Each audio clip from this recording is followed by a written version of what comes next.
I reviewed the film, and now I get to give my game observations.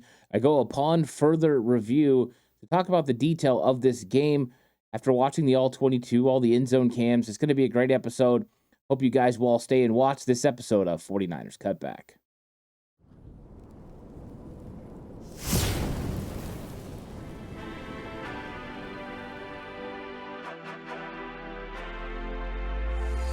From the alley-oop to Keyzar to the glory days at the stick. From who's got it better than us to brick by brick. It's always the 49ers way from off-season to game day. Yeah, we talk back. It's the 49ers Cutback.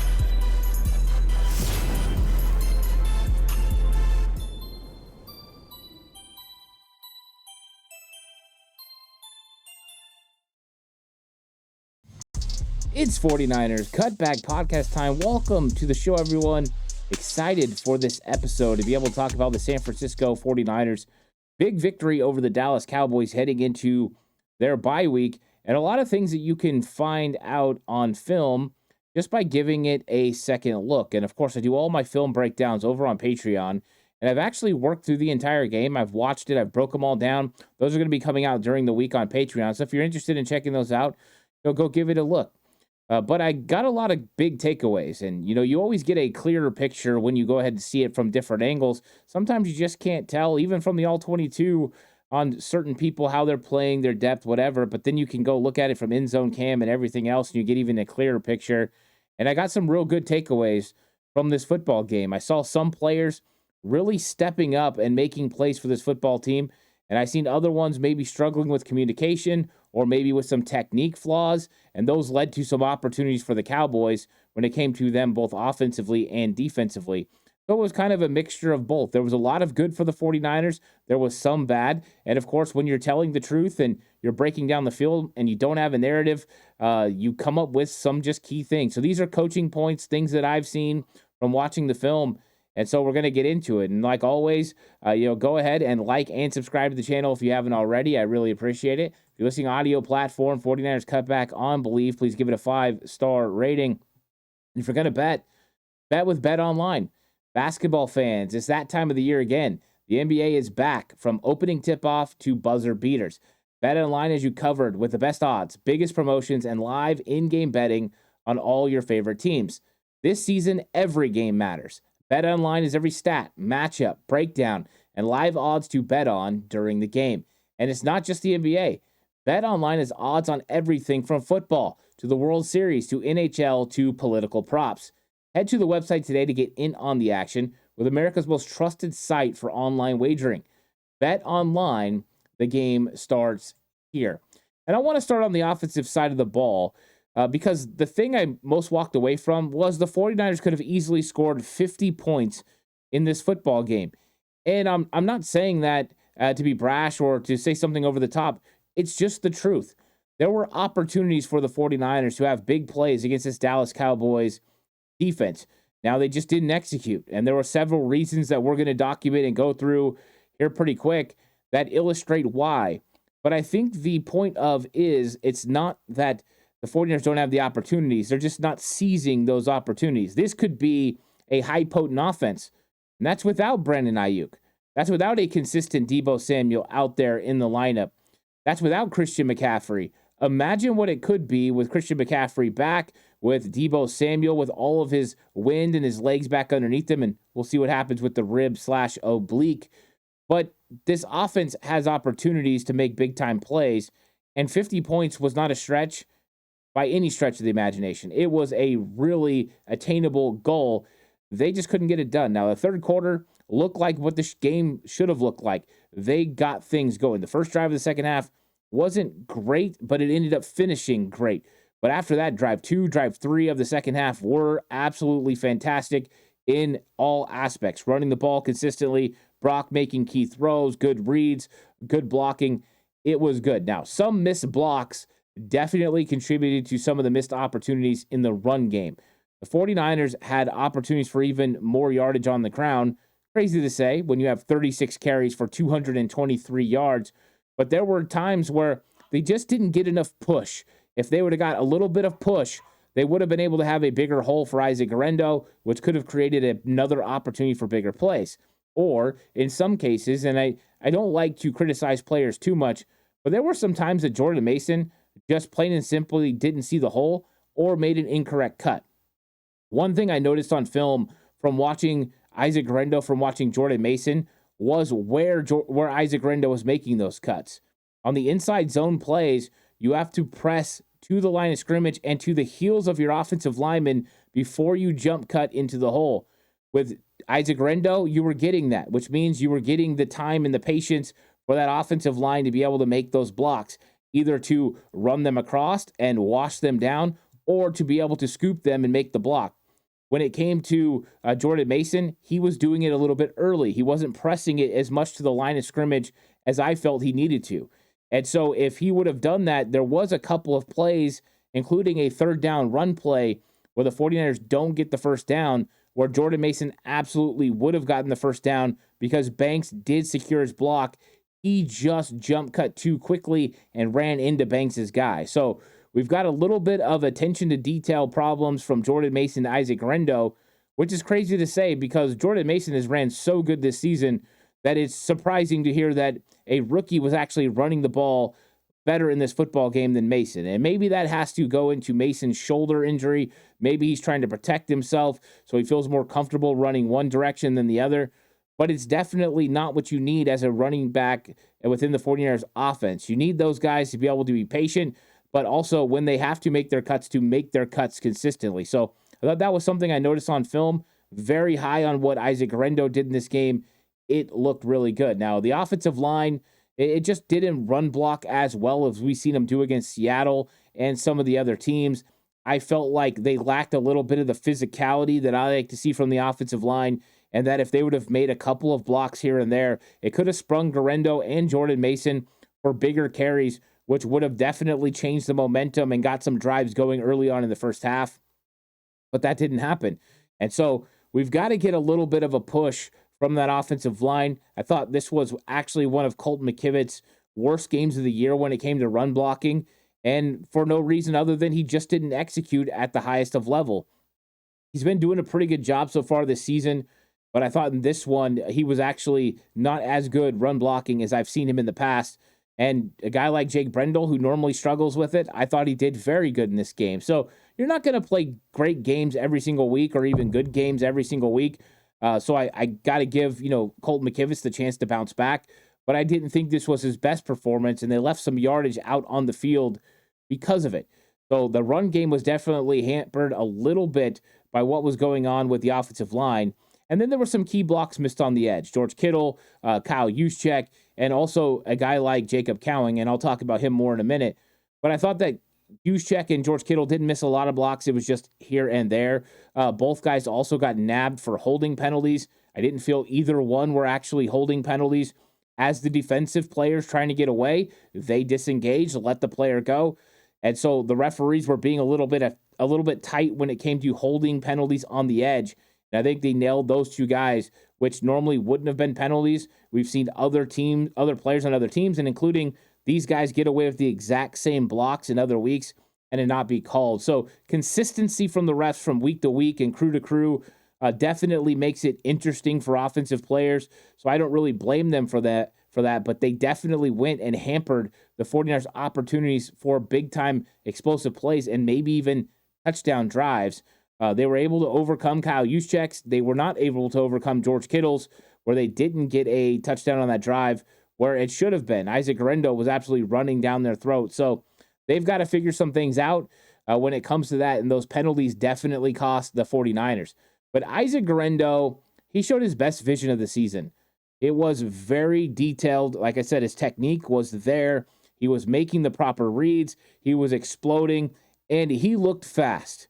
Normally, it looks like he's been running sort of half speed, waiting for the hole to develop, and then going ahead and hitting that turbo button and trying to explode through the hole. Well, in this game, it looked a lot more like he had the pedal to the metal the whole time. And I love that. It looked very different from what we have seen early on in the season.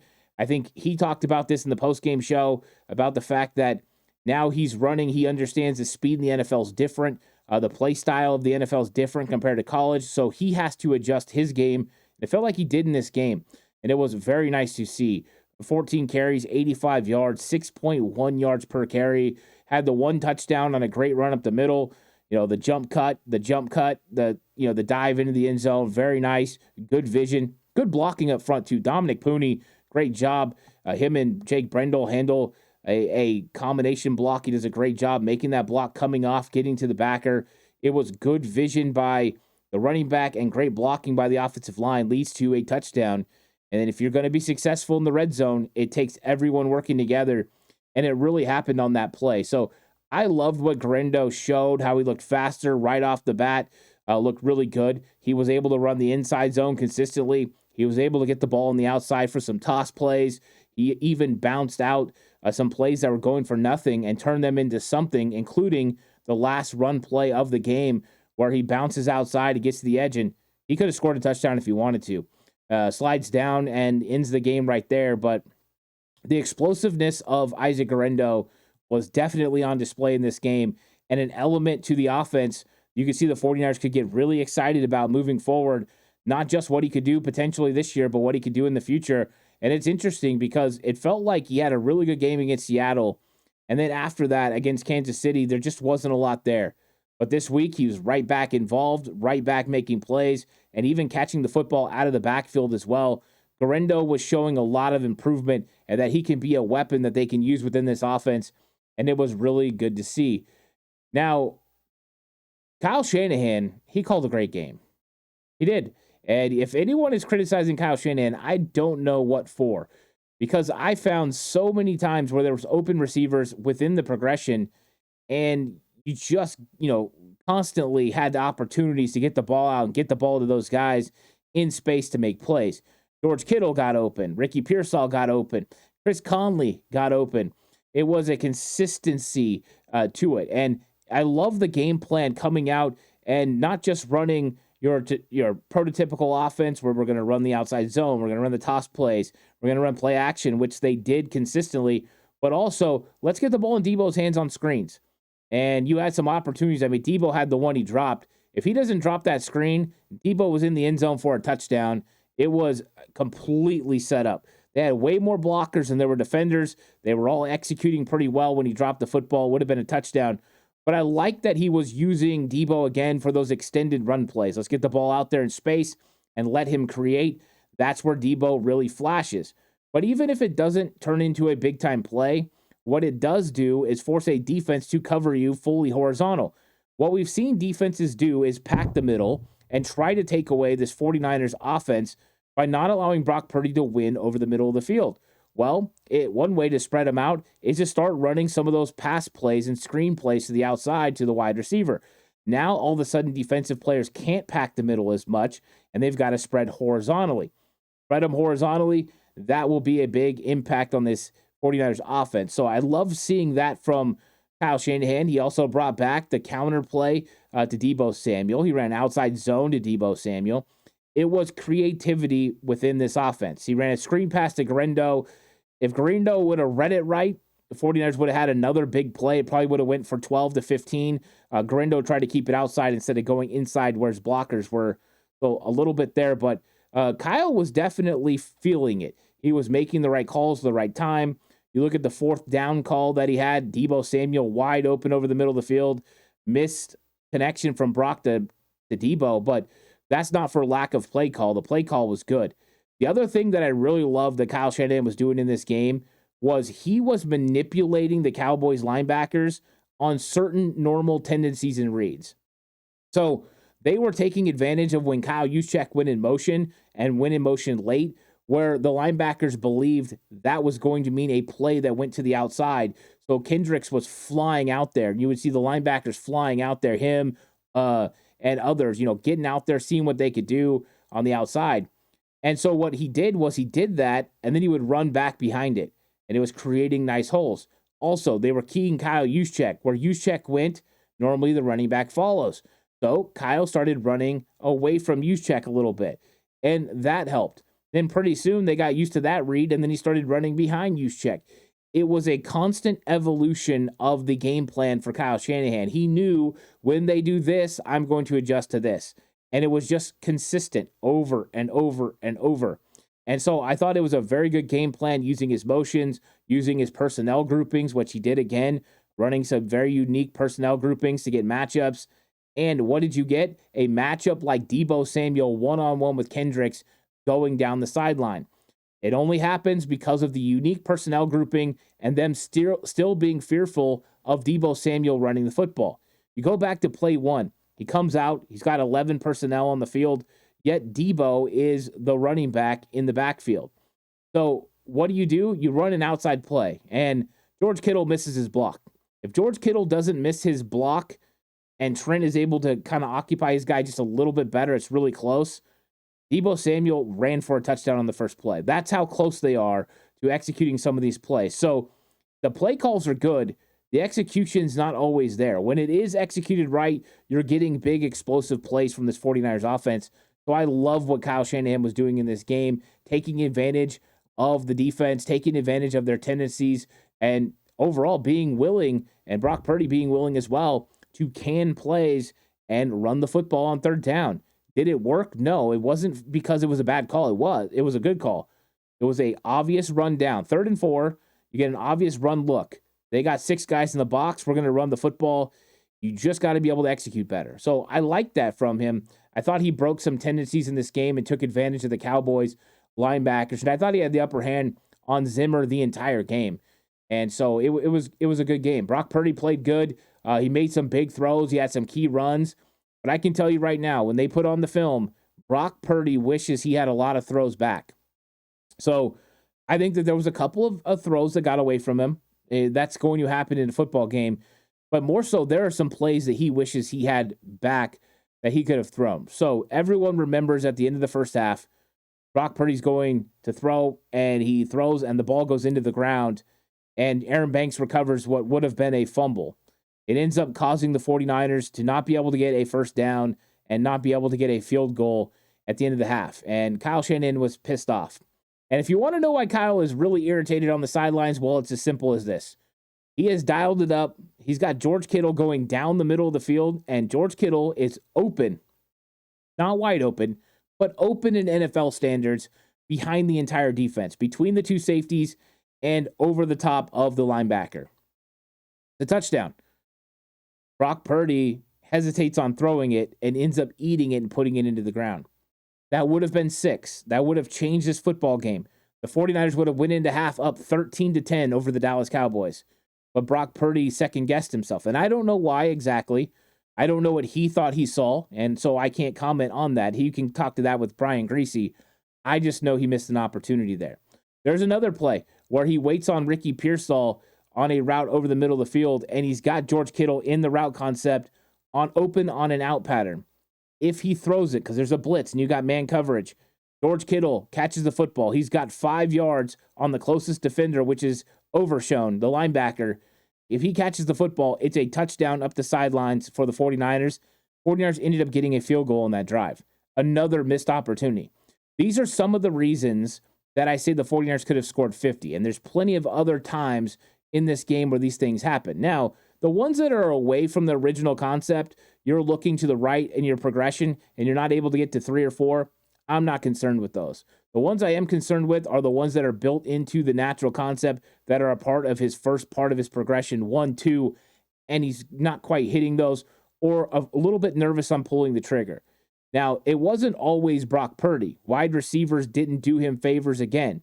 A guy like Chris Conley didn't come back and settle into a route where Brock put it into the ground. It would have been a completion if Conley did what he was supposed to do. Those types of things compound bad situations. So there are a couple of throws that get away. There's a couple of throws he doesn't make that could have been huge for this football team. And then there's sometimes the receivers aren't doing what they're supposed to do to end up in the right places, and you can see the frustration. And then there's sometimes you just got to give credit to Dallas. And one of the most criticized plays that I had seen on Twitter was the 49ers have a 3rd down and short late in the game. And they run a play action fake, and it's a boot, and Brock comes out on the other side, and it's Ronnie Bell that comes underneath, and he's going to be open. or they want him to be open. They're running a levels concept, and he's supposed to be there. And guess what? Dallas is in man cover, so it's perfect, right? It's got to be Trayvon Diggs coming all the way across the formation and covering Ronnie Bell. And here's the thing. Trayvon Diggs was not there at all. But we've got to give credit to the safety in this case. He does a very good job. The safety's supposed to be covering George Kittle. George Kittle's blocking. Well, when George Kittle goes down, all of a sudden the safety says, you know what? I can pick up Ronnie Bell coming across my face, and he does. And because of that, you don't get the open receiver. But it 100% would have been a completion if Wilson didn't see George Kittle go down. So it's not that it was a bad play call. It was a good play call. You just got to give credit sometimes to a team that plays outside, the specs of the defense called. If it's man coverage, Ronnie Bell beat Trayvon Diggs. You can go back. Trayvon Diggs is about the center when Ronnie Bell's outside of the tight end. It would have been a completion for a first down. Give credit to Wilson. He made a play. And sometimes that's how it goes. You scheme up something for man, and they play man, but then somebody kind of goes off on their own, ticks you off. So Brock was ticked off. That's, of course, and then he wanted to run. He couldn't run. Those are the types of things that happen. So it's a couple categories, right? Brock misses some guys sometimes. It happens. Either errant throw or just not willing to pull the trigger. You have receivers that don't quite run the route exactly right, don't get to their landmarks. That plays into it. And then sometimes you just give credit to the defense. You tip your cap and you say, you know what?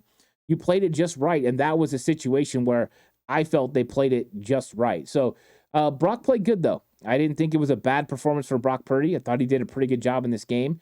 And, I'm excited about where he can go, further. Now, Ricky Pearsall played really good. And so I want to give credit to Pearsall. Caught all 4 targets, 38 yards, had the 39-yard jet sweep around the outside that Kyle Shanahan set up, basically faking a look to him twice and watching the way the defense played. The defense got lax on it, started ignoring Ricky Pearsall, and the first time that he saw him ignore him, boom, hit it. So that is a coach evaluating what he's seeing and the reactions he's getting from the coaches or from the players, and then calling the plays. And that's what all the coaches are watching for. That's what they're doing during the game. So once they got the reaction they were looking for from the defense, they hit it, and it came at a big time, a 39-yard run. Pearsall is going to continue to elevate his game in this offense. Some of the timing with him and Brock in this game was absolutely fantastic. Jacob Cowing, if you're wondering why he's not on the field, he played 13 snaps in this game. Part of the reason is he's not blocking very well. And one key play, they ran an outside zone play inside the red zone. They got Debo running outside following Kyle Juszczyk. And Jacob Cowing's the receiver on that side. And, of course, you have some injuries at the time. You guys are dealing. Debo's now out of the game. So you're having to count on Jacob Cowing. And Cowing's job is to come in, and he's got to get enough of Overshown, the linebacker, who's inside, just to slow him up enough so that way Juice can get on the outside, and you're going to get a one-on-one situation with Debo and a safety at the goal line. Jacob Cowing does not stop Overshown. Because of that, Kyle Juszczyk has to take on Overshown, and then you've got a bad matchup where you had Debo on 2 guys, and they force him out at the 2-yard line. Would have been a touchdown. Those are some of the things that have kind of reared up in the last couple of weeks with Jacob Cowing. I don't think it has a lot to do with his receiving. I do think they always want timing with getting to the landmarks and making sure you're in the right positions. But I think most of this comes down to blocking. And that's the kind of reason why. So you've got to make sure you get in. Now, 49ers did get a touchdown, right? It didn't make a bad situation worse. But those are probably part of the reason he's not out there is the blocking is just not up to speed yet. But we'll see. He's a smart guy. He's going to keep playing well, and I think he'll figure it out. Now let's flip it over to the defensive side of the ball, where a rookie had a very good game. Malik Mustafa, he played good. He continued to build on his really, really great performance against Kansas City. The tackling is on point. He did a really good job tackling, the number 1 rated tackler according to PFF. And I thought he played well. I thought there's a couple moments here and there where he got flat-footed or in a bad position. But some of the plays he made, like knocking the ball away in the end zone against a tight end that's way taller than he is, just the consistent play there I thought was really good.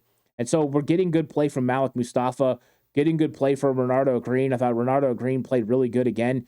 A couple of times in his zone, he didn't fall off like he's supposed to. He went a little bit deeper, Second week in a row, he's did that. So they've got to work on that a little bit. Him coming off of that guy running the deep route, trusting the safety that has the over-the-top coverage, and being able to come off on the guy underneath. He's got to get better at that. That's something he'll work on. But I thought Renardo Green played really good in this football game. 49ers got to be excited about their young guys. And, of course, if you want the full breakdown of that, I did a video, an episode yesterday, where you can check out. I'm talking about a lot of these rookies as I did my Stock Up 49ers. So go check that out if you haven't seen it already. You'll get a further breakdown on that. Jair Brown had his best game of the season, but it wasn't perfect. That's for sure. He had a couple of times where there was a blunder. Probably the most noticeable had to be when he took out Renardo Green and CeeDee Lamb got a touchdown. I think that one was probably the worst play that he had of the football game. Another one didn't hurt him, but he settled his feet too much. He got flat-footed, and Kevontae Turpin ran right past him, which could have been a deep vertical touchdown for the Cowboys. But Dak Prescott didn't see it in time, and the 49ers got enough pass rush to force him out of the pocket before he was able to throw that football. If that one would have been saw in time, the way that Jair Brown played it, it would have been a touchdown because of Kevontae Turpin's speed. He had more than a few steps on Jair Brown. And so that's something he's got to make sure he figures out. You can't sink and come up on those underneath routes, and you can't be flat-footed when you've got a speedster like Kevontae Turpin running a post pattern. You've got to make sure that you play it deep, let him break that off underneath. If he makes the catch underneath, you live with it. You can't allow a vertical down the field to get a big touchdown.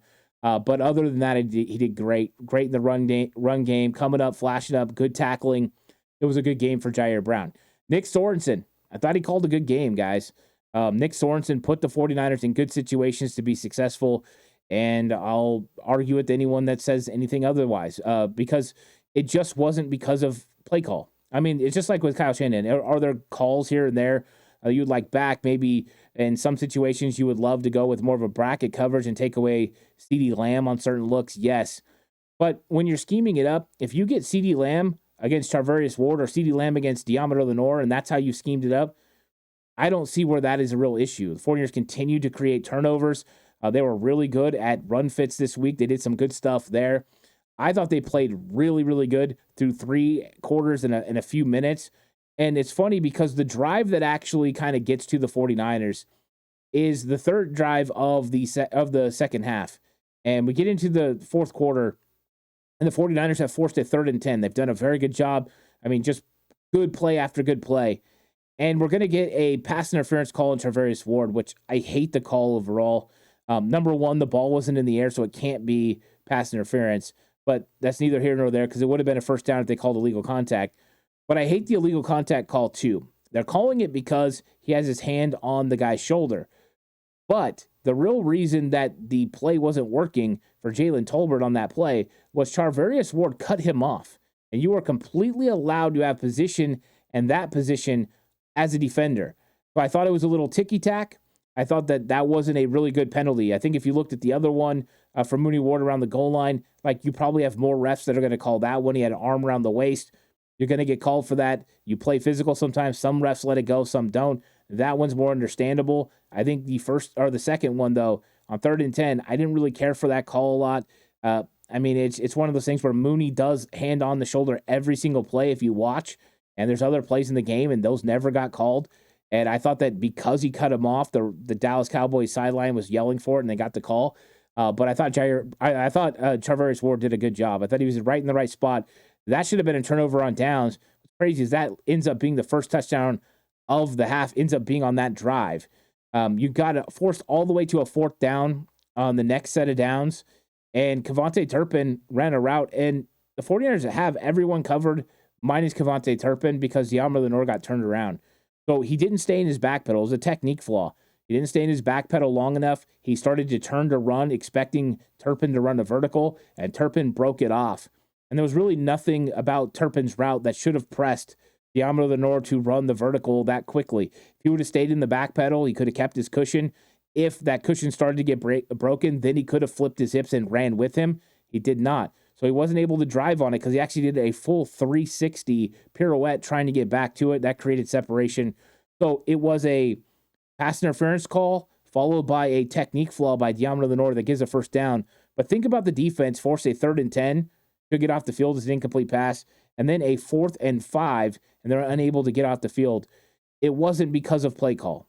It was because of technique. Whether you want to say Charvarius Ward's was technique flaw for having his hand on the shoulder, that's perfectly a plausible thing. I like to have the hand on the hip, and that usually doesn't get called. It very rarely gets called.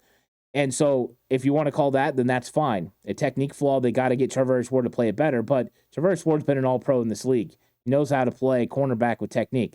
And then when it comes to Deommodore Lenoir, technique flaw. You can't allow that to happen. You've got to keep your cushion. You've got to get a stronger back pedal. They should have been off the field on that. And you're talking about the 49ers getting the ball back 27-10 in the fourth quarter with like 8 minutes left. It would have been a done deal. And so those things kind of compounded situations. But I thought he did some good things too, as far as not just the looks, because he ran a bunch of different coverages in the game, but also some of the run looks. Going ahead and putting the defensive ends inside into the C gap and allowing the outside player, linebacker, or in some cases, Deommodore Lenoir to have the outside contain. I thought that really plugged some of the gaps, and it was a nice scheme adjustment to allow the 49ers to take away gaps where Dallas wanted to run.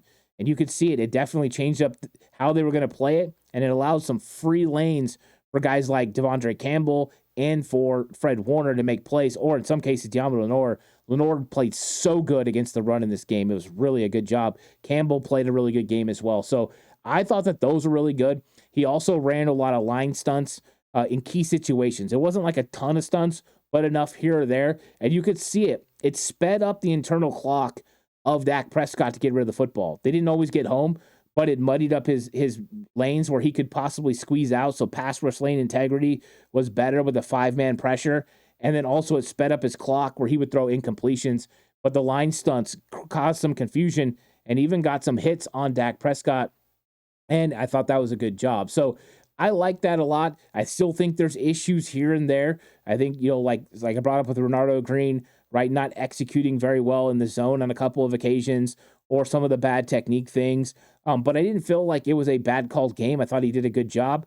Like I always, is it perfect? No. Was it really good? Yeah, I thought it was. I thought he did a good enough job to put his players in positions to be successful. But breakdowns in coverage down the stretch were a problem. And some of it is due to communication. You watch the CeeDee Lamb first touchdown where he's wide open, comes across the middle in the mesh concept. It appears the 49ers are in man coverage everywhere except potentially Charvarius Ward. And before the play, Ward is having a conversation with Malik Mustafa. And I don't know what they didn't work out, but CeeDee Lamb comes across the formation uncovered. That can't happen. Everybody else from the other side is running with their man, even Jair Brown underneath on the tight end. Everything about that just signals there's a miscommunication problem with Mooney Ward. And so you get the touchdown. That's unfortunate. You just can't have that happen. But once again, how do you put that on the coach? I don't know. Maybe the coach needs to make sure he hears it, but it appears everyone else heard it. So that's something interesting in the game as well, where I thought communication was a little bit of a problem when it came to that. Also, Jair Brown taking out Renardo Green. He's got to work over the top of that. It's okay to give some underneath pass play to Jake Ferguson in that situation. It was 1st and 10. Okay, you give up an extra 2 yards if they complete the pass. You just can't run into Renardo Green. Work over it, work under it, whatever you have to do. A way better situation. I think he just should have worked over. And Renardo Green would have been clear to cover CeeDee Lamb, and the second touchdown wouldn't have happened. So that is pretty frustrating. Though the 49ers defense did pretty good other than that. So some communication breakdowns, a few technique breakdowns that they can definitely keep getting better at. And I think they will. Those continue to work on it. Now, I did like the Sam O package. That's the old Arden Key, package. Him on the inside, I think, has really benefited this 49ers defense. He has a great motor. The pass rush moves, it's a multitude. And the first one doesn't usually work. But, the one time he did have the sack, it was great. He tried an inside rip.